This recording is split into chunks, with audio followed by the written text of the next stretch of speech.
Assalamualaikum warahmatullahi wabarakatuh. Selamat sore semuanya. Di Jumat sore ini kita lanjutkan perkuliahan kita berikutnya. Kita akan membahas tentang program linear metode simplex. Jadi komponen dasarnya pada metode simplex ini sama seperti di program linear di metode grafik. Ada variabel keputusan yang mana kita cari untuk ditentukan. Kemudian ada tujuan atau objektif, yaitu ingin mengoptimalkan atau memaksimalkan atau ingin meminimalkan, minimisasi atau maksimisasi. Lalu ada constraint, yaitu solusi yang harus dicapai. Nah, linear program metode simplex ini adalah mengkonversi constraint yang masih dalam bentuk pertidaksamaan menjadi persamaan menggunakan bantuan variabel slack. Nilai di sisi kanan harus non-negatif, sedangkan constraint yang menggunakan tanda kurang dari sama dengan merupakan representasi batas ketersediaan sumber daya, di mana sisi kiri adalah representasi penggunaan sumber daya oleh aktivitas atau variabel model. Kemudian perbedaan antara sisi kanan dan sisi kiri dari tanda kurang dari sama dengan merupakan sejumlah sumber daya yang belum digunakan, atau istilahnya tadi adalah variabel slack. Nah, langkah-langkah awal sebelum menggunakan metode simplex adalah yang pertama mengonversi pertidaksamaan, baik itu kurang dari sama dengan atau lebih besar dari sama dengan menjadi sebuah persamaan, diganti menjadi sama dengan nanti. Lalu menambahkan variabel slack ke fungsi tujuan dengan koefisien 0. Lalu memindahkan komponen yang berada di sebelah sisi kanan fungsi tujuan digeser ke sebelah sisi kiri dari fungsi tujuan.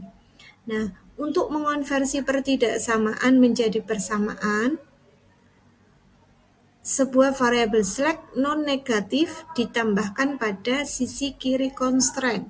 Jadi misalnya dari contoh kasus yang sebelumnya kemarin di program linear metode grafik, kasus ready mix ini constraint yang menyatakan penggunaan bahan baku M1 diberikan oleh 6x1 plus 4x2 kurang dari sama dengan 24.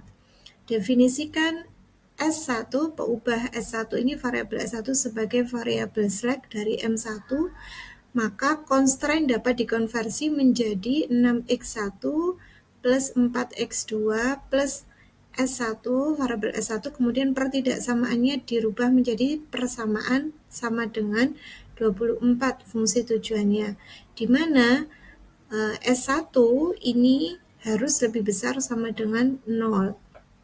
Nah, constraint dengan tanda lebih besar sama dengan menyatakan batas terendah aktivitas model program linear, sehingga jumlah yang dinyatakan di sisi kiri harus melewati batas minimal yang direpresentasikan sebagai surplus. Konversi dari lebih besar sama dengan ke sama dengan ini dicapai dengan mengurangi dengan variabel surplus non-negatif dari sisi sebelah kiri pertidaksamaan. Misalnya, dalam kasus Ozark Farm, constraint yang menyatakan kebutuhan makanan itu adalah X1 plus X2 lebih besar sama dengan 800. Maka jika didefinisikan R1 sebagai variabel surplus, constraint dapat dikonversi menjadi persamaan X1 plus X2 minus R1 sama dengan 800, di mana R1 lebih besar sama dengan 0. Nah, untuk kasus di mana sisi kanan constraint bernilai negatif, maka harus dilakukan perkalian kedua sisi dengan negatif 1. Jadi sisi kanan dan kiri dikalikan dengan negatif 1. Setelah langkah di atas dilakukan, misalnya ada constraint min atau negatif X1 plus X2 kurang dari sama dengan negatif 3. Maka bentuk persamaannya berubah menjadi negatif X1 ditambah X2 ditambah R1 positif R1 sama dengan negatif 3, di mana R1 harus lebih besar sama dengan 0. Lalu selanjutnya kedua sisi ini akan dikalikan dengan negatif 1, sehingga sisi kanannya akan bernilai positif. Sisi kanan itu yang sebelah sini. Maka min X1 dikali min 1, negatif dengan negatif sama dengan positif, X1 positif dikali dengan negatif, hasilnya negatif, X2 kali 1, X2 tetap, positif dikali negatif, R1 kali 1 adalah R1. Negatif 3 kali negatif 1, negatif-negatif adalah positif, yaitu 3. Nah, maka pada kasus model ready mix ini, fungsi tujuannya berubah menjadi Z sama dengan 5X1 ditambah 4X2. Dengan 4, variabel slack-nya menjadi Z sama dengan 5X1 ditambah 4X2 ditambah 0S1 ditambah 0S2 ditambah 0S3 ditambah 0S4 sampai 0Sn sebanyak berapa variabel slack-nya. Nah, ini yang membedakan dengan program linear pada metode grafik kemarin, di mana di metode grafik tidak ada variabel slack.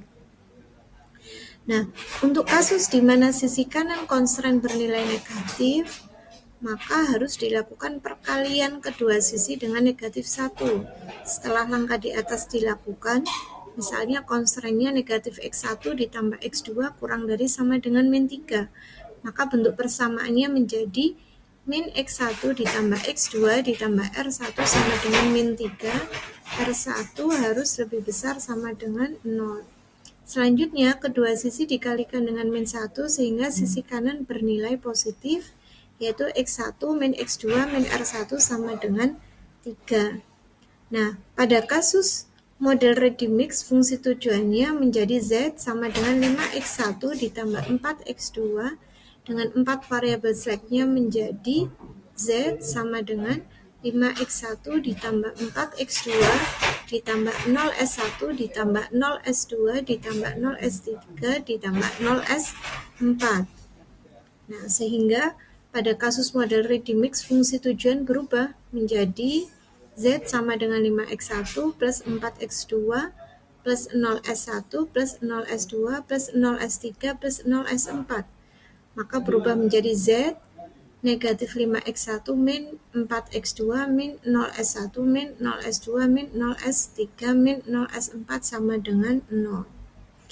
Nah, pada metode simplex ini, langkah-langkahnya adalah menentukan awal basis solusi yang layak. Yang kedua, memilih variabel masuk menggunakan syarat keoptimalan. Berhenti jika tidak ada lagi variabel yang masuk.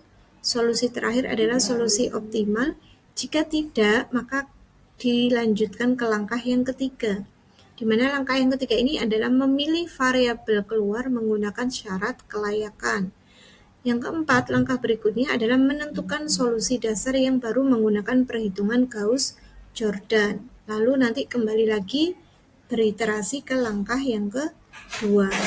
Nah, apa syarat keoptimalannya? Syarat keoptimalan atau optimality condition ini adalah variabel masuk dalam kasus untuk memaksimalkan atau meminimalkan adalah variabel non-basis yang mempunyai koefisien negatif terbesar atau pemaksimalan atau positif terbesar, yakni peminimalan dalam baris Z row.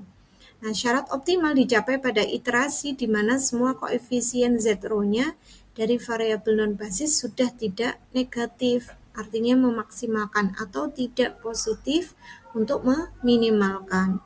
Nah, syarat kelayakan feasibility condition-nya untuk kedua masalah pemaksimalan dan peminimalan, maka variabel keluar adalah variabel basis yang dikaitkan dengan rasio non-negatif terkecil.